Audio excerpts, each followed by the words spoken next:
making mistakes publicly and learning and growing and saying the wrong thing, that we, like I say, we don't even approach the conversation. And we have to get to a point, especially as privileged white people, where we go, I'm going to try, and I might get it wrong, but I'd rather try and get it wrong and learn about other people's experiences and be a better person for it than just not approach the conversation and stay ignorant. Because that's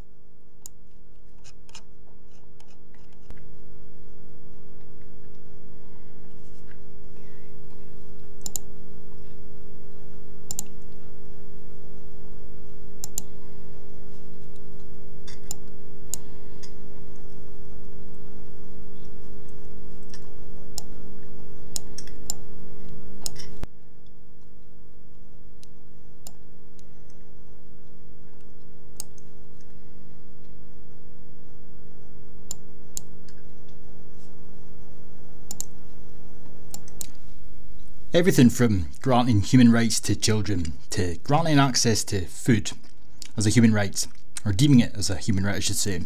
It's undeniable that with each and every policy and or passing of legislation from the SNP, it can almost always be traced back to the UN and or UNESCO. I've struggled to figure out if Sturgeon is just a radical feminist or if she's that way by the UN's design, as Sustainable Goal 5 quite clearly indicates that feminism is one of the main instigators behind the drive for sustainable developments.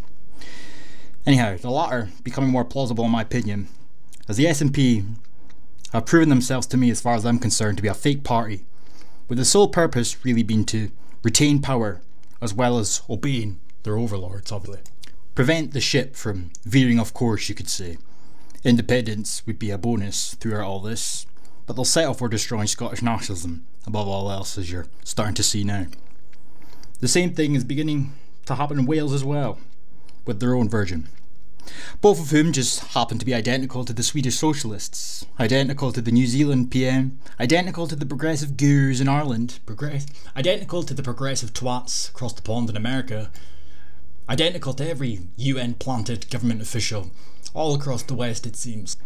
Helmet Head was recently quoted as saying, "I'm obsessed with keeping the SNP in power," which of course paves the way for them to do whatever they can to keep power, which kind of went without saying.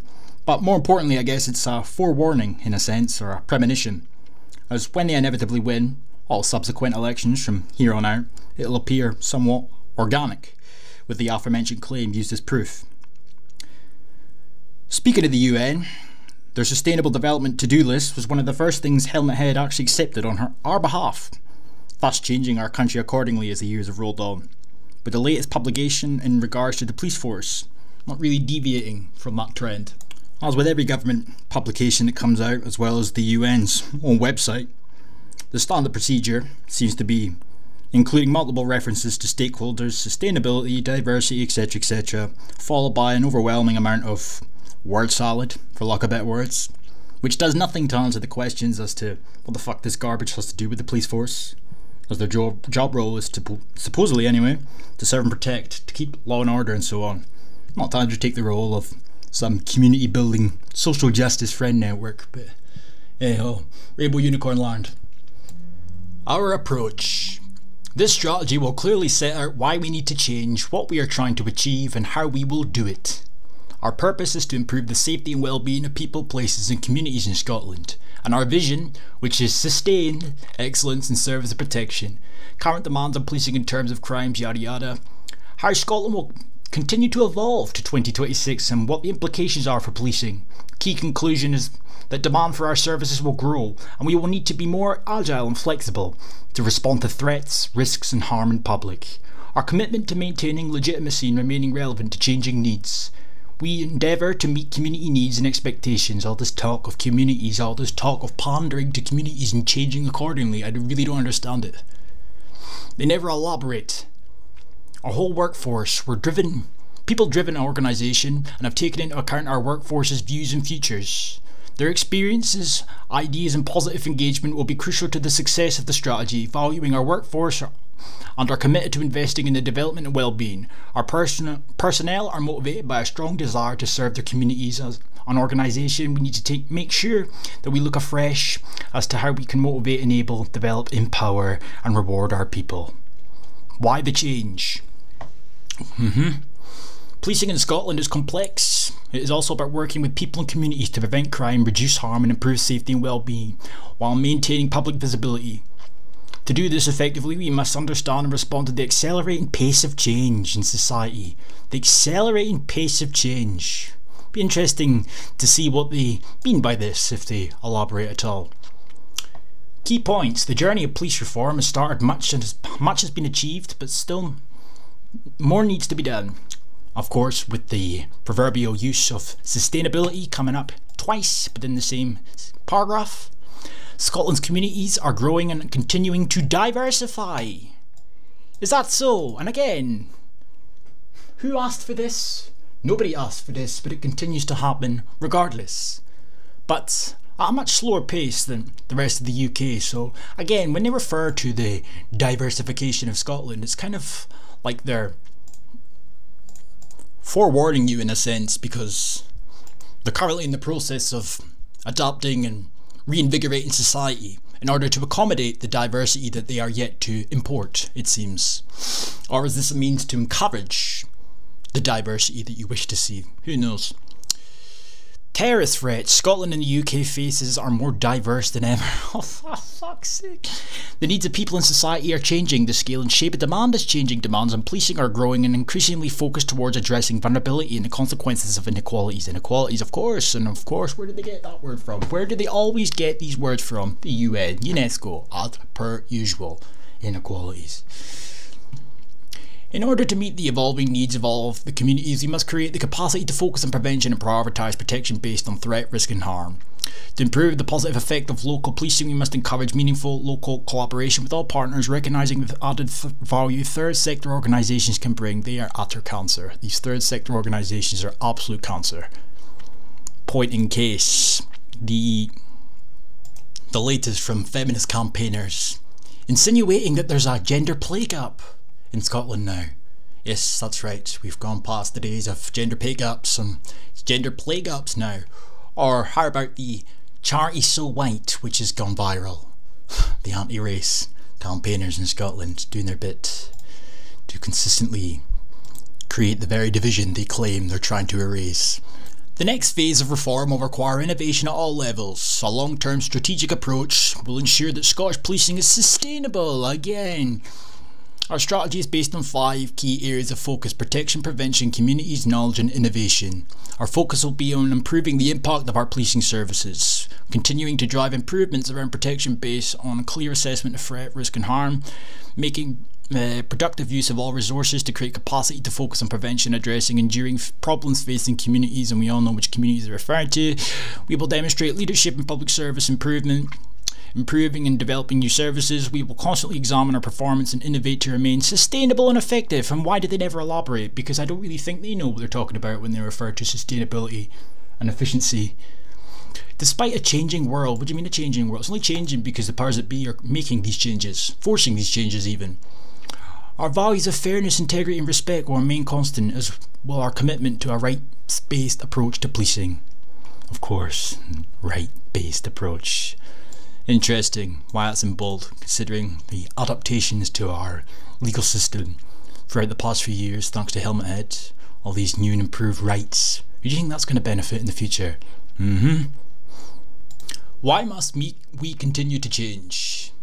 Although we cannot predict the next 10 years with certainty, there are some elements that are more likely to happen than others. No matter what changes lie ahead, the public will always expect us to have a strong visible presence, to protect them from crime and harm, and to provide services which are adaptable to society's complex and diverse needs. What does that mean?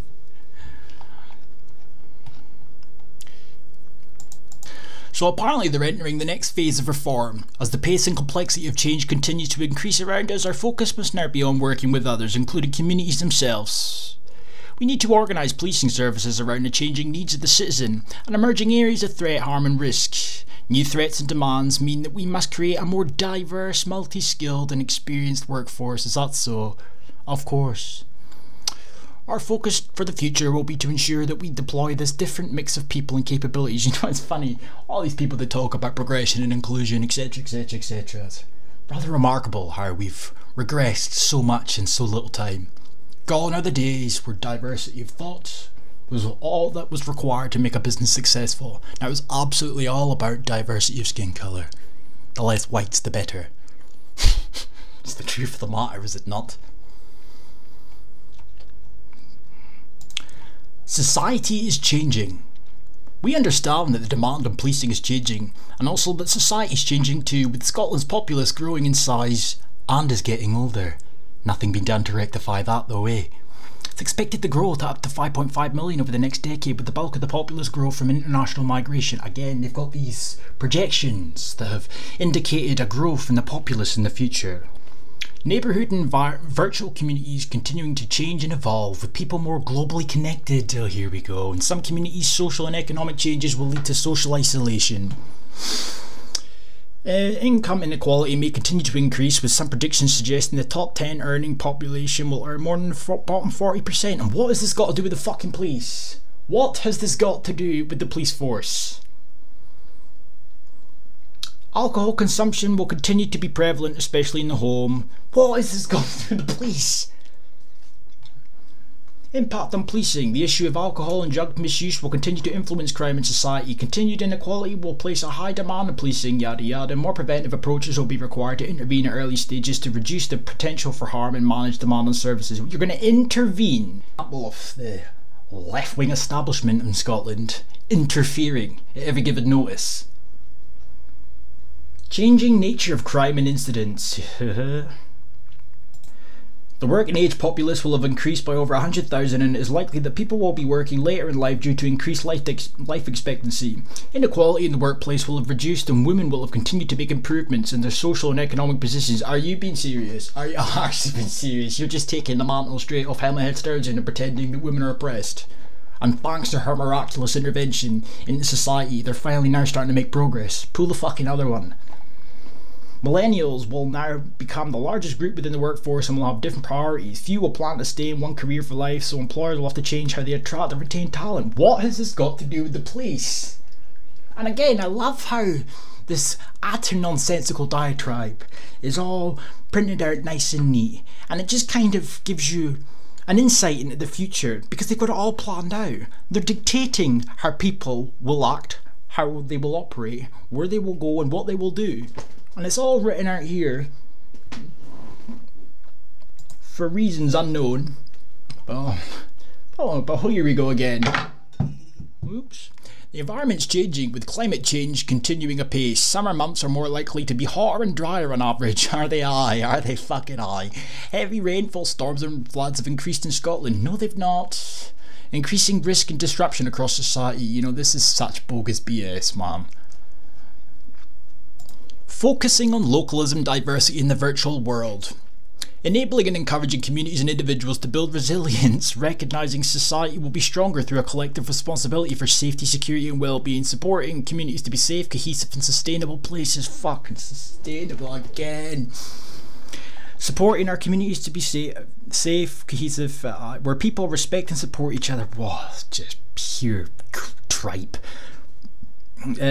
We will work with people to understand local needs, whether geographically, demographically or virtually, to increase their individually and collective resilience. Their resilience. I don't want the police force coming along to see if I need help with my resilience, and quite frankly, why anybody thinks that that is the job of the police force is beyond me. Where are we? We will get smarter about the way we work with and deliver services to communities. We will listen more to communities and respond to diverse needs. Fucking diverse needs. If everybody's one and the same and there's no difference between anybody whatsoever, is all socially constructed, then why do they keep referring to so-called diverse needs? Well, because there's now an increase in the amount of non-whites in the country. All of a sudden there's a requirement for diverse needs to be responded to and listened to. Delivering all of the above will require us to embrace an operating and decision-making model based on a clear assessment of threat, yada yada yada. We will recognise that communities are no longer defined by geographical boundaries. Are you fucking serious?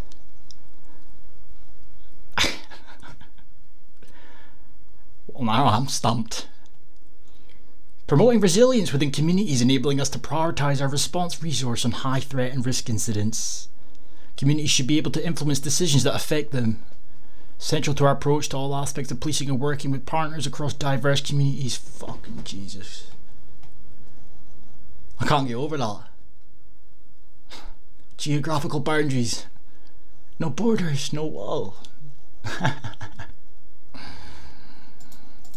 In recognition of the increased diversity, we will look to build partnerships for specific communities at national and local level, just like you had built partnerships and networks for the native Scots prior to the increase in diversity. Oh wait, no, you didn't have any partnerships and/or networks in place. This is all new. Funny that. Might have to come back and make a part 2 to this. I'll see. And this will be the last page I'll do. Video's getting far too long. Empowering and developing our people and culture. With people driving the success of Scottish policing, we must recognise and value their development and well-being, strengthening the diversity, of course, of our whole workforce, as well as the changed workforce mix to address the evolving needs and complexities of our diverse communities. This is just fucking cancer, man. Really is cancer, like. We will change our workforce size and composition to provide the right balance, yada yada yada. We will invest in the continuous development of our whole workforce and create new routes to enter, exit and re-enter. We will develop leadership at all levels. Effective leadership in policing is critical, and enabling our people to use their discretion will support good frontline decision making. Ensuring that we invest to enhance the capability of our senior officers and executives, embedding approaches which value teamwork and effective problem solving, building a leadership team that operates effectively, yada yada. Our workforce plan will develop a plan that clearly identifies what capabilities we require and how we will attract, retain, develop and realise these capabilities. We will increase the flexibility of the terms and conditions for both existing members and new roles. New threats and demands mean that we must create a sustainable and, of course, fucking diverse, multi-skilled and experienced workforce that can operate effectively. Our focus for the future will be to ensure that we deploy this different mix of people and capabilities dynamically and flexibly. Oh wow, true empowerment to develop the culture in question. We're being so culturally enriched. It's enhancing our way of life. I'm so thankful